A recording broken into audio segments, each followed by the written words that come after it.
In this video, I'm going to show you how to replace your ceiling lights with new ultra slim LED recessed lights. So in my entry hall, I have 3 lights on my ceiling that are just like this. Now this is your standard light fixture that you can find at the store, and you'll find them in most houses and stuff, and they're pretty cheap.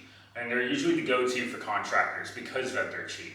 Now, I really don't like these light fixtures, and I don't have an issue with, say, the style of it, but what I really hate about this one in particular is that it only takes 1 light bulb. So it takes your standard light bulb, usually incandescent, fluorescent, or LED. Now I was running LEDs in them, and it really doesn't matter which one you're running, because the problem is that when you install it, the light bulb is on one side of the light, and so when you turn on the light, your light tends to be focused on that side of the light fixture, and rather than being diffused all around, even though the glass is supposed to help diffuse the light, it doesn't usually do that. So my lighting in the entry hall is really bad because of that, even with 3 of these. So what I'm going to do is I'm going to replace all of these with these ultra slim LEDs, which will sit flush to the ceiling, and they won't stick down at all, which will make the place appear larger in the hallway, and I'll get way better lighting with these. Okay, so I'm going to be using these ultra slim LEDs from Commercial Electric, and you can pick these up at Home Depot. You can buy them individually. I bought a 4-pack. I actually bought 2 of them because I do have 8 ceiling lights out here that I want to replace. That way they're all the same once they're done. And I'm going to show you what they look like. Okay, so this is the light, and it is very small, which is one of the reasons that I picked this one out.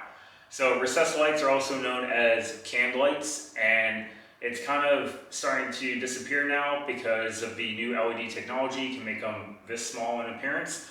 But back in the day, when you had to use a normal light bulb to be able to get this exposed on the ceiling, you need to be able to fit this up into the ceiling. So they used a metal can, essentially. Your standard electrical box up in the ceiling would become a giant metal can, and it would house the light bulb inside of it, and then this would cover the bottom of it, your screen essentially, and all that would be contained up in the ceiling, and that's how your old style lights were. If you've seen those, you can actually convert those to take LED bulbs, so there's still hope for you if you want to run LEDs in the older style can lights. You can also buy new style can lights that take standard LED bulbs, so you can replace them when they burn out. Or you can buy the whole contained unit like I've done. Now the only disadvantage to this is if for some reason this were to burn out, I do have to replace this whole fixture essentially, instead of just replacing a light bulb. But the way these work compared to these is that this is supposed to run 50,000 hours, while your standard LED bulb is supposed to run an extremely long time. This is not supposed to burn out for something like 30 years, so I should hopefully never have to replace this. Alright, so one last thing before we get to the actual ceiling work here. If you're watching, you might be wondering how you actually hook this up. So this is obviously not going to hook up directly to your power cables in the ceiling. So what you need is, there's one more piece of this, and it is this.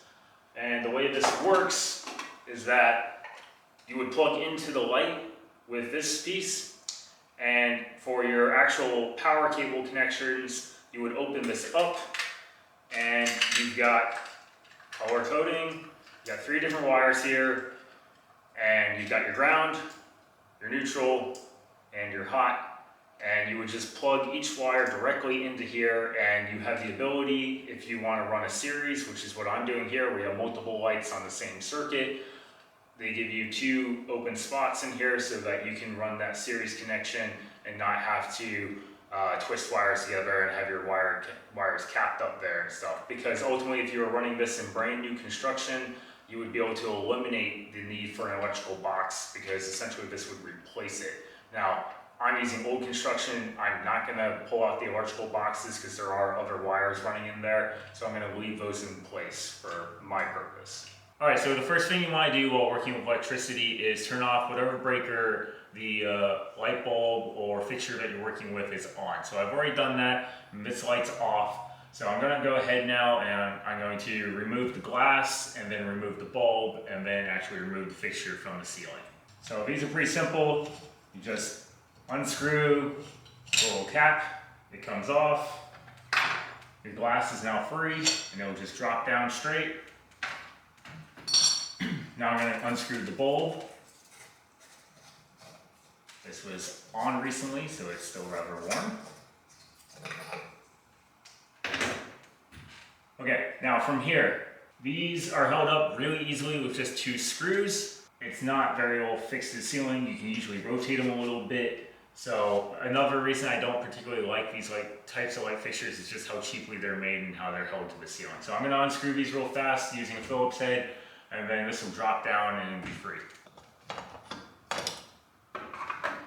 All right, it's free. Now, all you gotta do is just rotate it until the screws fall into the big hole that opens up. And there we go. And it drops down. Now from here, the power is off, so I want to detach this completely. So my wires from the light are hooked in with these wire caps. So I'm going to go ahead and unscrew the wire cap. And now I'm going to pull the ground wire off, and it was just kind of poorly done. And next to white, slide it off. And finally, my hot. And there we go. And the light fixture is off. The next thing I'm going to do is remove this bracket. This is part of the light fixture. It's how you attach the light fixture into your electrical box in the ceiling. So I don't need that anymore, and I want to get it out of my way so I can access those wires. So just going to unscrew both of these.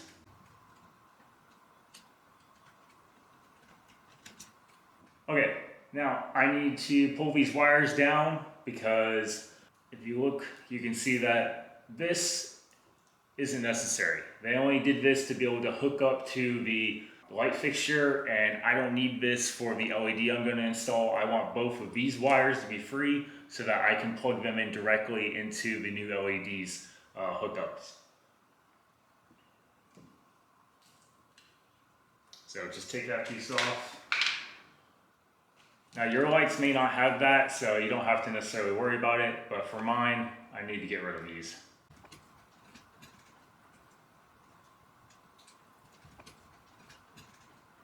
Alright, now I have 6 individual wires again.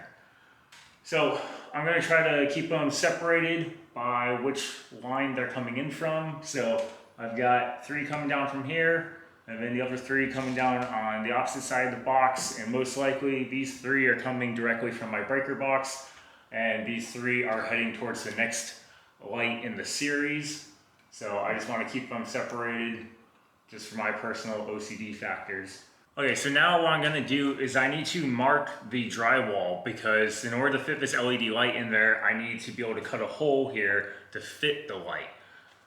So the first thing I've done is I have taped together the ends of my wires, and I've pushed them up out of the way so that I can get the template on the ceiling. So in the box that I bought, it came with a template, and I'm going to do this old school style. I'm just going to mark it on the ceiling with a pencil, and then I'm going to cut it with my drywall saw. To help put it on the ceiling, I'm going to use some painter's tape, and I'm just going to put 4 pieces on the edge here and help hold it up while I mark it with my pencil.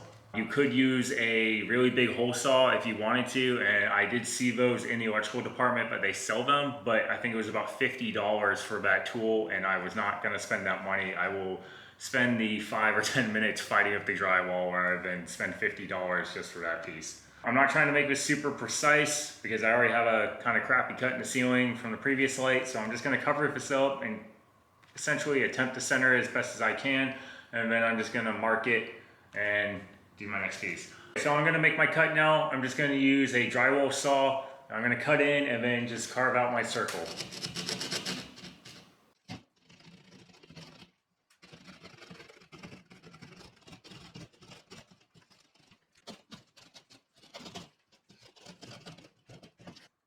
At this point, I can't use the saw anymore, so I don't know if the camera sees it, but there is a piece of wood right here that's supporting the ceiling, so I'm going to have to cut this out with just a knife.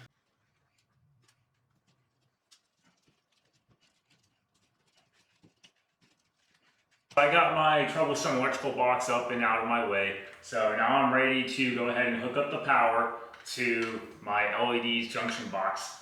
And The way it's gonna work is you've got 2 tabs on the sides, just like a normal electrical box would, and you're just gonna pull those out. So using a flat blade, just stick it into the desired one. I'm gonna choose the one closest to the cable, and I'm gonna stick it into the tab there. I'm gonna peel outward, and there we go. And then you can either keep using your flat blade or just grab it with a pair of needle nose and go ahead and finish it off. Alright, from here, I'm going to feed these wires in through this hole, and I'm going to hook them up to their corresponding wire. Now, most of this is pretty straightforward. You've got green to green, that's your ground. Alright, your whites go to white, and that's essentially neutral, is the best way to explain it. And then your hot wire, which is the one that's typically always actively having your power running through it, right? That's usually a colored wire. Most of the time it's represented by a black. If it's not black, then it's usually red or purple. I have seen other colors, but those are the most common. Black is usually 99% of the time what you're gonna see. In this place, it's usually purple. So that's what I'm gonna hook up to my black one. All right, I'm gonna go ahead and start with my grounds because they're gonna be the easiest since they're solid copper wire. So I'm just gonna feed them through. So I'll feed my 2 grounds in. And from here, all you gotta do is push them into place. Now it doesn't matter which one you put them in, but I like to just keep things corresponding. So I'm gonna try to hook them all up in the same hole each time. So there's one. And pushing the other one, and there's 2. All right, those are hooked in. I'm gonna try to use my ground cable to kind of support the box so I don't have to fight it as much. All right, from here, the other one's gonna be a bit more difficult because these wires are not solid, they're braided, so they can be a bit of a pain to get into the hole sometimes, and if you've got like a loose braid, you might have to twist it tighter, or if it gets really damaged, you might even have to start with a fresh one by cutting off the end and then peeling back more wire to expose a fresh copper line. So I'm gonna go ahead and attempt to use my neutrals essentially next, my white wires. And when I feed them in, what I'm trying to do is I just wanna try to avoid getting everything wrapped around each other. I just wanna try to keep them separated, the best of my ability. That's just my preference. I don't like having things hooked on other things. You don't need a lot of wire to go in. So this one, these might be a little long, so we'll see what happens when I go to stick it in. A little bit too long, so I'm gonna have to trim those back. Okay, now that they've been trimmed and kind of wound tight again, I'm gonna attempt to try this again. Okay, finally got it. All right, so last of all, we've got our hot wires. Now you don't have to do this step, but out of an abundance of caution, I'm just gonna do this. I'm gonna go ahead and wrap all of these with electrical tape just so that there's no chance that these are gonna pull out or cause any sort of electrical issue up in the box once I install on the ceiling.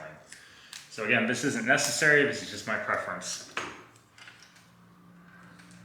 All right, now that they're all assembled, I'm gonna put them in the box, close my lid, latch it, and I'm gonna put it up in there. One last thing before I end up actually hooking it up, you get to choose on this type of light, you can choose the actual light output.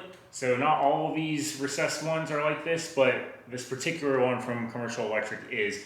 So I've got warm, soft, neutral, bright, and then daylight settings. So daylight's your max volume. The one I installed yesterday, I put it at the second highest, which is the bright, and I like how that light looks overall and how much light it's putting out in here. I don't want it to be daylight just because at night, I don't want that much light on my eyes when getting ready to kind of like go to bed and stuff. So I'm just gonna move the selector lever up, and that's max, so I'm gonna go down 1, and there we go. I'm set to the second highest setting, which is what I want. And all you do from here is you just plug this in, and you got a cap, and you slide this up, screw it together so that it can't come undone.